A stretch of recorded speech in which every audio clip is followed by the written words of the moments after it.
ఈ ఇంట్లో gardening start చేసినప్పటి నుంచి కార్న్ ఎవ్రీ ఇయర్ పెడుతున్నాను. యూజువలీ స్వీట్ కార్న్ పెడతాను అండ్ అవి ఉడకబెట్టుకొని కాల్చుకొని తింటాము. పాప్కార్న్ చేయొచ్చేమో అని చెప్పి ట్రై చేశాను వాటితోని, కానీ కుదరలేదు. నెక్స్ట్ ఇయర్ పాప్కార్న్ విత్తనాలు నాటి పాప్కార్న్ చేయొచ్చు అని ట్రై చేశాను. అవి కూడా ఫ్లాప్ కొట్టాయి. సేమ్ విత్తనాలు ఈసారి కూడా వేసాను. కార్న్ కొంచెం పెద్దగా వచ్చింది, కర్నల్స్ కొంచెం లావుగా వచ్చాయి. ఈసారి వస్తాయేమో పాప్కార్న్ చేస్తే అని అనిపించింది. సో ట్రై చేశాను పాప్కార్న్ చేయటం అండ్ ఈసారి పాప్కార్న్ వచ్చాయి. మా పిల్లల ఫేవరెట్ స్నాక్ ఇది, ఆల్మోస్ట్ ఎవ్రీ వీక్ చేస్తూ ఉంటాను. సో వాళ్ళ చేత చేయించాను, కర్నల్స్ వల్లటం కానీ చేయించటం కానీ వాళ్ళని ఇన్వాల్వ్ చేశాను. They were very excited and థరోగా ఎంజాయ్ చేశారు.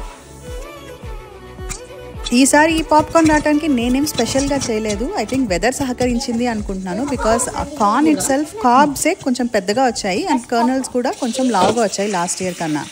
ఈ డిష్కి వాడిన కార్న్ మా తోటలో నుంచి. ఇంతకీ మీకు పాప్కార్న్ అంటే ఇష్టమా? కమెంట్స్లో చెప్పండి.